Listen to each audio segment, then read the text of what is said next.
sick day coming. No, I'm just kidding. Just kidding. All right. Yeah. Thanks, Melissa.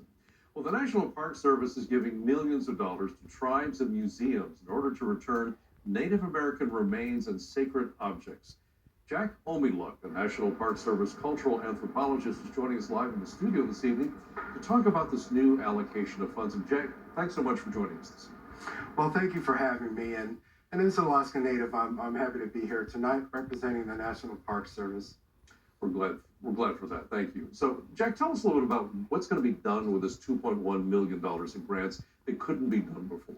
Well, this is an important step for the National Park Service, and I think the best way to understand this is, as you probably know, there are so many differences in equality and capacities and abilities of the 550 federally recognized tribes in the U.S. and federal agencies like the National Park Service. And what this recent announcement, Director Sams, is to really bridge that gap.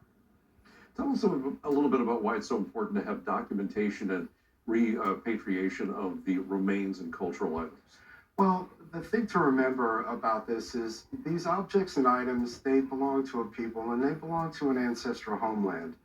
And, you know, for many years, our common history in America was built by academic institutions that really took these items out of their context and where they came from. And quite frankly, these funds set aside today will help return those items to the communities that they belong to.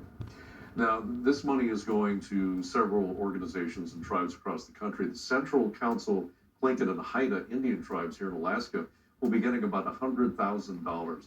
Why is that important for our state? Well, you know, I don't want to speak to the details about the tribe. I do know that there are several institutions that hold many objects and items that are important to them. But really, what this signifies is the commitment that the National Park Service has into fulfilling our obligations under the Act. But it's also an important first step for Alaska because it really provides us a template on how we can move forward with our tribal partners together to come into compliance with the Act. Jack, you mentioned at the start of this interview that you're Alaska Native. What does this mean to you on a personal basis? On a personal basis, you know, one of my passions is building what's called cultural resource programs within Alaska. Within Alaska, because of our different status, we don't have the same resources as many of the lower 48 tribes, meaning access to gaming.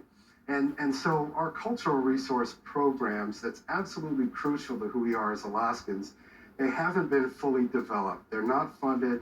There are no avenues for funding. And as I said, this initial money will help us to start to build that by creating this partnership with the Central Tlingit and Haida, but really giving us a template on how to move forward. Jack Omiluk with the National Park Service, thank you so much for joining us this evening to give us some insight.